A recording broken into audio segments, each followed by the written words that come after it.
informé sur l'actualité nationale et sous-régionale.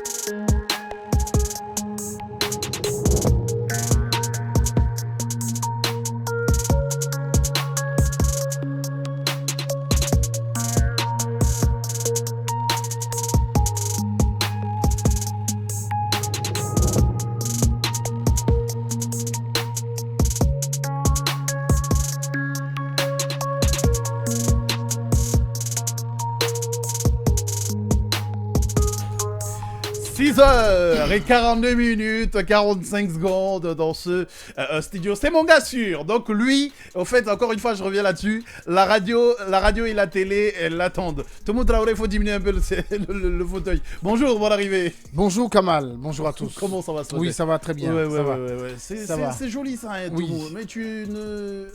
faut sciencer des fois. Tu parles de la tenue là, hein. Merci, d'accord.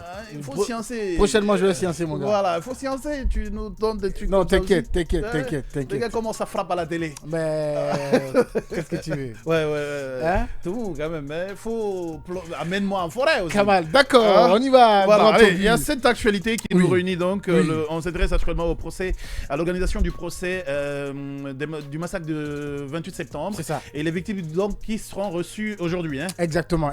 La nouvelle, elle est tombée depuis hier et ça a fuité un peu dans la presse. On sait que Charles Wright était récemment à Genève et de ce côté, il a quand même rassuré les partenaires donc, de la Guinée que, en tout cas, les autorités ont la volonté d'organiser ce procès-là qui attend depuis maintenant 13 ans. Ouais. 13 ans maintenant, puisque le 13e anniversaire sera donc commémoré cette année, dans quelques jours. Donc, Charles Wright a rassuré les partenaires de ce côté que ce procès, en tout cas, va bien avoir lieu. Effectivement, quand il était à Genève, il y avait une mission de la CPI qui était à Conakry, qui a constaté qui est parti satisfait. Alors ce matin, Charles Wright va donc rencontrer, faut dire, les associations donc, et aussi les avocats et donc la partie, ceux qui donc prennent part au procès pour un échange ce vendredi 16 septembre 2022 dans les locaux de la chancellerie. Alors ceux qui sont concernés donc par cette rencontre, c'est bien les conseils des victimes, les associations de victimes, les conseils de défense constitués donc à cet effet pour une rencontre. Il y aura d'abord une réunion extraordinaire du comité de pilotage. Il y aura aussi une audience avec le garde des Sceaux et les conseils des victimes, ainsi qu'une audience avec le garde des Sceaux et les conseils de défense. Pour dire que tout ça concourt à donc rassurer non seulement les victimes, l'opinion, ceux qui hésitent encore, parce que faut dire qu'aujourd'hui ceux qui ne croient pas, à l'organisation de ce procès. Exactement, parce qu'ils sont nombreux comme ça qui ne croient pas, notamment l'avocat de maître, l'avocat de Toumba, Diakité, maître Paul Yomba, qu'on a reçu ici dans On refait le monde, qui dit que lui, en tout cas, si ça ne tient qu'à lui, la Guinée n'est pas encore prête techniquement à organiser ce procès, à aller à ce procès. D'autres vous disent, effectivement, avec Mais lui, il a un autre problème, c'est qu'il ne croit même pas aux organisateurs de ce procès. Oui, chacun a ses convictions dans cette chose. Il a d'autres problèmes. Mais ce qui reste clair, effectivement, même si ces derniers temps, il y a eu quand même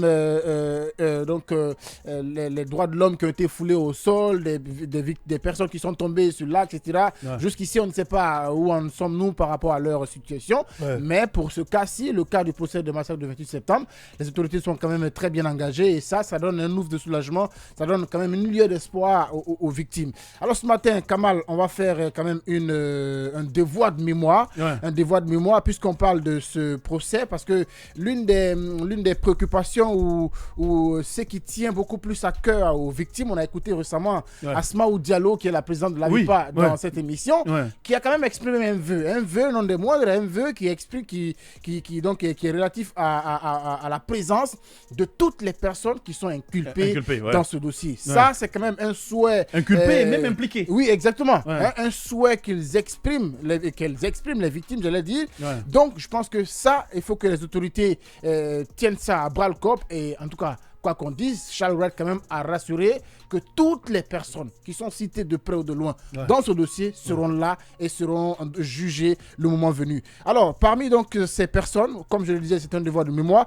Et il est important de rappeler à l'opinion, même si je sais que beaucoup n'ont pas oublié, mais ils sont nombreux quand même à vouloir le savoir. Il faut dire qu'à l'origine donc de cet événement douloureux, de cet événement donc qui reste une des pages sombres de l'histoire de notre pays. C'est bien qu'une manifestation a été appelée par les forces vives, souvenez-vous, qui protestaient à l'époque contre une éventuelle candidature de Moussa Dadis Camara. Moussa Dadis Camara qui quand même avait dit à l'époque, on se souvient, que rien ne l'empêcherait de se présenter s'il le veut, en tout cas comme candidat à la présidentielle de 2010. Donc il avait à l'époque émis le souhait d'ôter la tenue et de se présenter. Donc ça a provoqué l'ire des forces vives qui sont quand même allées se faire entendre au stade du 28 septembre et on sait ce qui s'est passé selon une enquête indépendante menée par les experts de l'ONU. Le chiffre officiel pour l'instant reste 157 morts, des femmes violées en plein jour, des milliers de blessés, des portés disparus, dont certains ont été enterrés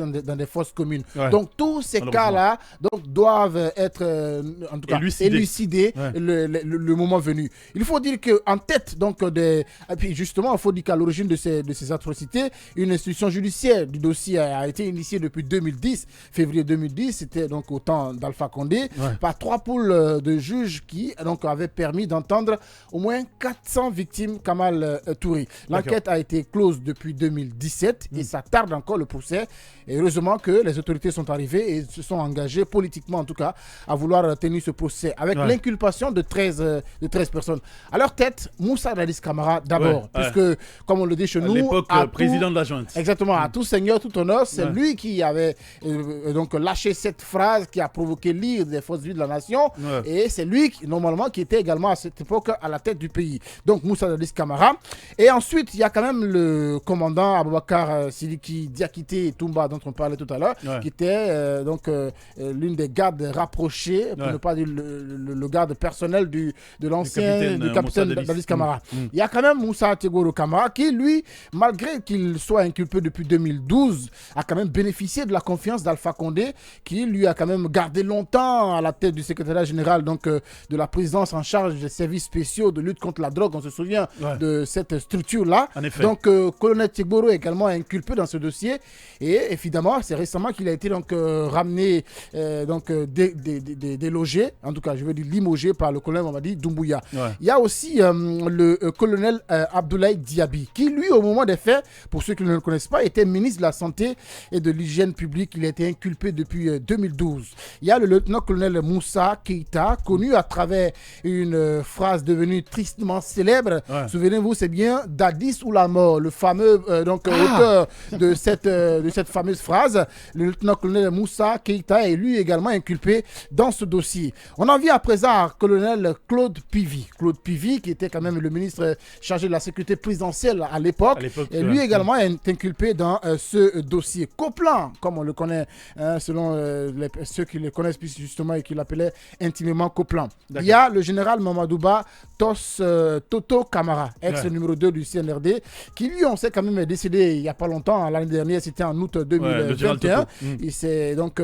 Il a été disons, il est décédé. Donc lui n'est plus en vie parmi les 13 personnes. Mais par contre, il y a le lieutenant-colonel Blaise Guémou, Ibrahim Camara, alias Kalonzo, le lieutenant Marcel Guilavogui. Il y a l'adjudant CC Raphaël Haba, Alpha Amadou Baldé et Paul Mansa Guilavogui. Donc ce devoir de mémoire pour moi était quand même important de le rappeler. C'est intéressant. Puisque à l'heure qu'il fait, on parle seulement que de Dadis, de Tegoro, de Toumba, mais les autres dont je viens de citer, il y a plusieurs. En tout cas, je sais quand même on que parle assez de Toumba d'ailleurs. On a comme l'impression qu'on le présente comme le bourreau, celui qui a été à la base de tout ça. Voilà. Mais je pense que toutes les personnes dont je viens de citer le nom ici Ouais. ont quand même de près ou de loin, comme on dit, été impliquées dans ce dossier. Ouais. Et il est important aujourd'hui, puisqu'on part à ce procès. Bon. Oui, il De est près ou de loin oui. impliqué. Oui, Ça, on le dit ça, on met ça entre guillemets. entre guillemets, Et on je met veux ça dire. au conditionnel. Mais la De liste toutes les que façons, ils sont j'ai, inculpés la liste pour que le j'ai, moment. ce sont les personnes, les 13 implication, personnes impliquées ouais. officiellement après donc Voilà. disons, Et tout ça se confirmera Exactement. autour d'un procès. autour d'un procès. Ouais. Et là, le vœu des Donc, faut rester victimes, très prudent le là-dessus, vœu hein. des victimes, c'est que ces personnes-là soient présentes là et qu'ils viennent quand même expliquer au peuple de Guinée ce qu'ils ont fait, ce qu'ils ont fait, savent. ce qu'ils savent Ouais. dans ce dossier. C'est très Ouais. important parce Ouais, je suis que d'accord. la dernière fois, ce qu'on n'a pas dit peut-être, c'est que en off de cette interview qu'on a réalisée avec Asma Avec Diallo, Dame Asma Diallo. elle disait tantôt que oui, aujourd'hui quand même, ça fait 13 ans. Ça fait 13 ans, c'est pas un étranger qui a fait du mal aux Guinéens, ce sont des Guinéens qui ont fait du mal à leurs frères Guinéens. guinéens. Donc, elles estiment que c'est vrai que ça tarde, c'est vrai que ça a duré, mais il y a d'autres victimes qui étaient au stade du 28 septembre, dont certains sont décédés, dont aussi d'autres sont là, mais Ouais. en tout cas, Alors elle, que ces victimes attendaient le procès. le procès.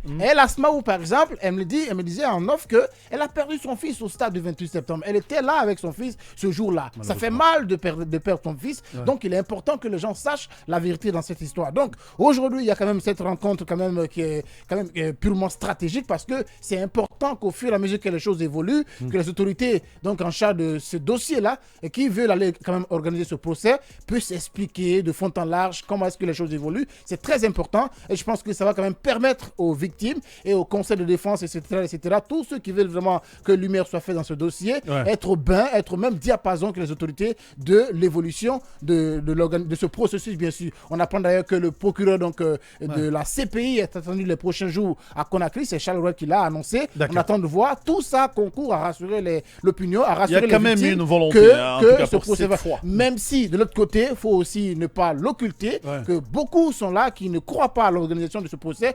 Ils estiment que, effectivement, le contexte sécuritaire, parce que l'insécurité aujourd'hui est grandissante à Conakry, notamment sur l'axe. Est-ce que cela favoriserait le climat dans lequel le procès va se tenir? C'est plusieurs questions à se poser, mais les autorités quand même ont la volonté d'aller à ce procès. Merci beaucoup à toi, Tomo Traoré.